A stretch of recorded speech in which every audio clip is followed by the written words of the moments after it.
Hello everyone, my name is Kritika Verma और आज हम लोग पावर पॉइंट पर लैंप बनाना और ऑन ऑफ करना सीखेंगे। सबसे पहले स्क्रीन में हम लोग सबसे नीचे जाएंगे। वहाँ पे सर्च बॉक्स पे सबसे पहले हम लोग टाइप करेंगे पावर पॉइंट और जैसे ही हम लोग लिखेंगे पावर पॉइंट तो ऊपर पावर पॉइंट दिख के शो हो रहा होगा। फिर उस पर जाके हम क्लिक करेंगे। जैसे ही हम उस पर क्लिक करेंगे पावर पॉइंट हमारा ओपन होना। उसके बाद लेआउट पे जाएंगे और वहाँ से ब्लैंक पेज सेलेक्ट कर लेंगे।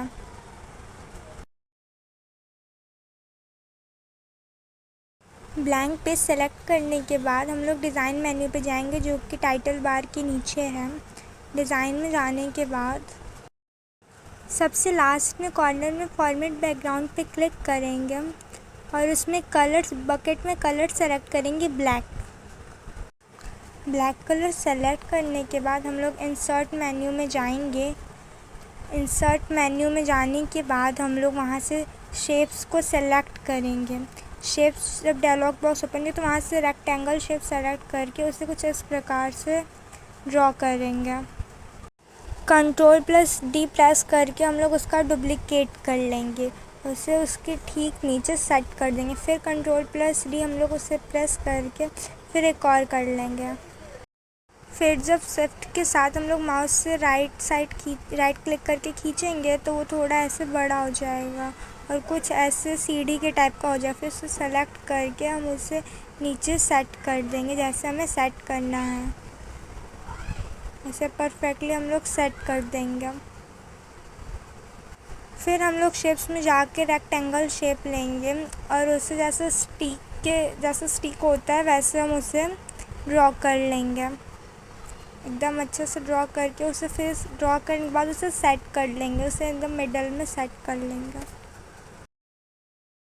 फिर हम शेप्स में जाके वहाँ से हाफ कर्व शेप सेलेक्ट कर लेंगे। देखिए जैसे यहाँ पे हाफ कर्व, फिर से ड्रॉ कर लेंगे। ड्रॉ करने के बाद उसे सेलेक्ट करके ले जाएंगे अपने पोजीशन पे, उसे सेट करेंगे। इसे बहुत ध्यान से सेट करना होता है क्योंकि मतलब हमारे स्टिक की जो चौड़ाई है वो थोड़ी पतली और इसकी थोड़ी मोटी, तो उसे येलो कलर के सर्कल से उसकी चौड़ाई और उसकी लंबाई को हम लोग सेट करके उसे अच्छे से वहाँ पर फिक्स कर देंगे। इसे थोड़ा ध्यान से करने देते क्योंकि वो एक बार में सेट नहीं होता, इसे आपको बहुत अच्छे से सेट करना होता है। इसे सेट करने के बाद हम लोग बाहर क्लिक करेंगे और फिर इसे सिलेक्ट करके हम लोग शेप्स पे जाएंगे। इंसर्ट मेन्यू पे जाके फिर शेप्स पे जाएंगे। वहाँ पे एक ट्रेपेज़ॉइड शेप को सेलेक्ट करेंगे। ट्रेपेज़ॉइड शेप को सेलेक्ट करने के बाद हम उसे ड्रॉ कर लेंगे। फिर उसकी साइज़ को बड़ा छोटा जैसे अपने अकॉर्डिंग करना है वैसे करने के बाद जैसा हमें चाहिए हम उसे ले जाके वहाँ पे सेट कर देंगे। बिल्कुल अच्छे से हमें उसे सेट करना होता है, तो ले जाके वहाँ पे सेट कर देंगे।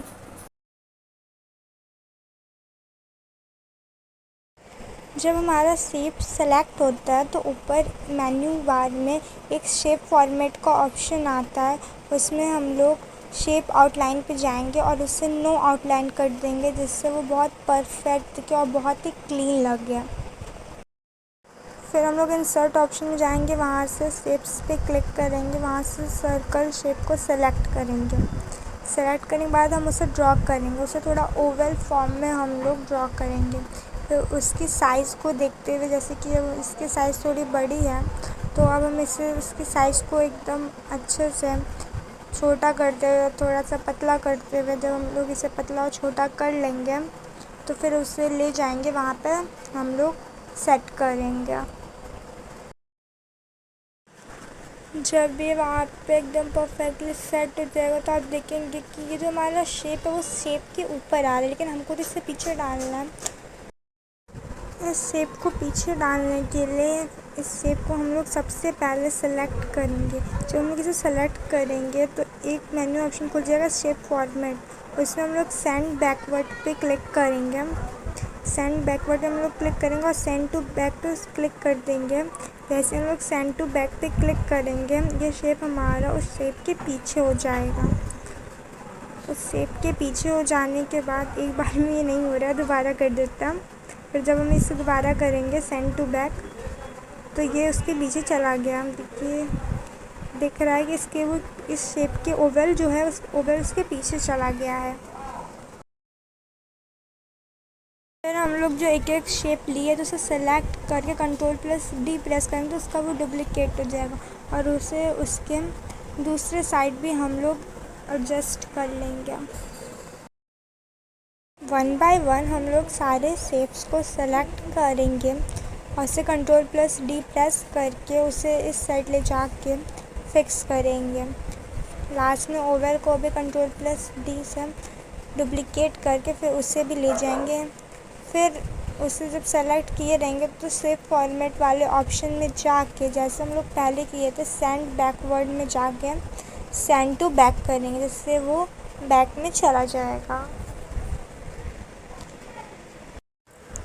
अब जब हमारा लैम्प का स्ट्रक्चर रेडी हो चुका है तब हम लोग किसी एक शेप को सेलेक्ट करके जब हम लोग शेप फॉर्मेट पे जाएंगे, जैसे कि हम इसे सेलेक्ट करके जब शेप फॉर्मेट में गए शेप फिल ऑप्शन में जाएंगे, वहाँ पे हम जो कलर हमें चाहिए वहाँ पे उसे फिल कर लेंगे।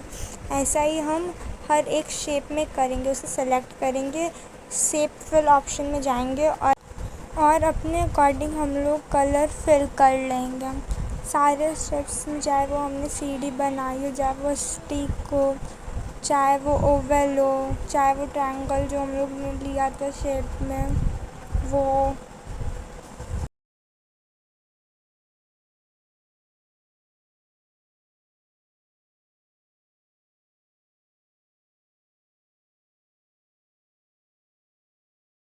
वन बाय वन हम लोग शेप्स को सेलेक्ट करके शेप फिल ऑप्शन में जाके सारे शेप्स में कलर फिल कर देंगे। जब हमारे जितने भी शेप्स हैं उसमें कलर फिल हो जाएंगे तो वो थोड़े और सुंदर लगेंगे।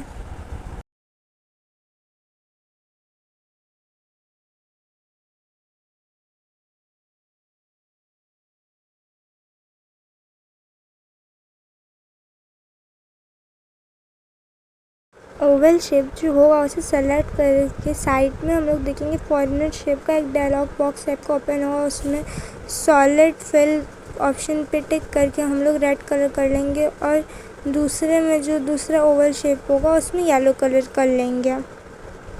जैसा कि स्क्रीन पे आपको दिख रहा है इस वक्त रेड और येलो कलर का हो चुका है। फिर हम लोग इंसर्ट मेन्यू के शेप्स ऑप्शन पे जाके वहाँ से फिर से ट्रैपेजॉइड शेप लेके उसे उसी जो शेप हम लोग लिए थे ओवल उसी के ऊपर रख देंगे। देखेंगे वो उसके ऊपर है लेकिन हमें तो उसके नीचे ले जाना है। तो जब हम उसे ट्रैपेजॉइड शेप को अच्छे से उसके साइज़ को कर लेंगे तो फिर हम उसे सेंड टू बैकवर्ड ऑप्शन में जाएंगे और वहाँ से सेंड टू बैक कर देंगे। जब हम लोग सेंड टू बैक कर देंगे तो वो शेप ओवल शेप के पीछे चला जाएगा। ऐसा ही हम जैसे येलो वाले में किए हैं ऐसा रेड वाले में करेंगे। उस शेप को सेलेक्ट करके Ctrl+D करके वहाँ पे ले जाएंगे और सेंड बैकवर्ड ऑप्शन पे जाके सेंड टू बैक कर देंगे।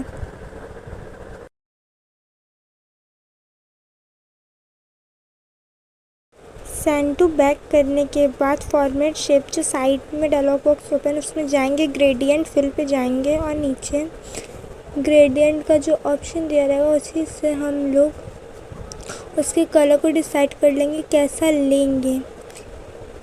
जैसे हम रेड कलर लें तो हमें रेड भी चाहिए और अगर हमें ये जो ब्लू है स्काई ब्लू से ब्लैक करना है तो हम उससे ब्लैक कर लेंगे। तो रेड और ब्लैक का मैशअप का हो जाएगा, उसे हम सेलेक्ट कर लेंगे जैसा हमको चाहिए, वहीं पे ले जाके उसके एरो को रख देंगे तो वैसे ही हो जाएगा। जैसा हम इसमें किए हैं ऐसा ही सेम हम लोग उसमें करेंगे। सबसे पहले इसको नो आउटलाइन कर लेंगे जिससे ये क्लियर दिखे, उसे सेलेक्ट करके नो आउटलाइन कर लेना है।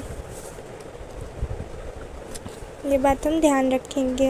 ये स्टेप कोई भूलने वाला नहीं है। अगर हम नो आउटलाइन नहीं करेंगे तो वो इतना अच्छा नहीं दिखेगा। वैसे ही हम इसको करेंगे, सेलेक्ट करके फॉर्मेट शेप में जाके ग्रेडियंट फिल में जाके अब जब ये येलो कलर का है तो हम इससे येलो कलर कर लेंगे जहाँ पे हम रेड लिए थे।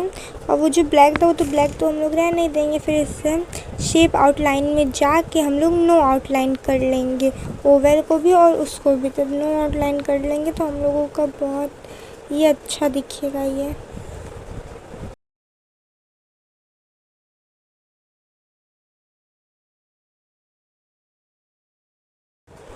फिर हम लोग इंसर्ट ऑप्शन में जाके शेप्स को सेलेक्ट करेंगे और उसमें से रेक्टेंगल शेप ले लेंगे ऑन ऑफ का बटन बनाने के लिए। फिर जब उससे ले लेंगे तो वहाँ पे उससे ले जाके रख देंगे। फिर उसके बाद उसमें जो हमें कलर फिल करना हो और तो शेप फिल में जाके हम लोग उसमें कलर अपने अकॉर्डिंग, जैसे ग्रीन लेना है तो ग्रीन, ब्लू लेना है तो ब्लू, हम ग्रीन लेंगे यहाँ पे कर लेंगे। जहाँ पे हमारा स्लाइड शो हो रहा है उसको सेलेक्ट करके Ctrl+D करेंगे तो वैसे ही डुप्लीकेट स्लाइड हमारा देखिए साइड में हो जाएगा, एकदम सेम वैसे ही हो जाएगा। अब हम लोग वर्ड आर्ट पे जाके एक वर्ड आर्ट सेलेक्ट करके वहाँ पे on/off लिख देंगे। जैसे ही हम लोग on/off लिखेंगे फिर उसके साइज़ को अपने अकॉर्डिंग बड़ा या छोटा करके हम उससे वहाँ पे सीढ़ी जो बनाए है उस पर सेट कर देंगे। हम लोग इसके फ़ॉन्ट स्टाइल को भी चेंज कर सकते हैं, जैसा आपको अच्छा लगे। अब वैसे उसे स्टाइल को वैसे करके फॉर्मेटिंग करके आप वहाँ पे उसे रख सकते हैं। हम लोगों को एक स्लाइड में रेड बटन रखना है और उसकी जो लाइट जो हम लोग लगाए थे उसे ऑफ़ कर देना है। F5 करने से हमारी स्लाइड शो होगी, जैसे ऑन ऑफ करने पर वो ऑन और ऑफ होगा।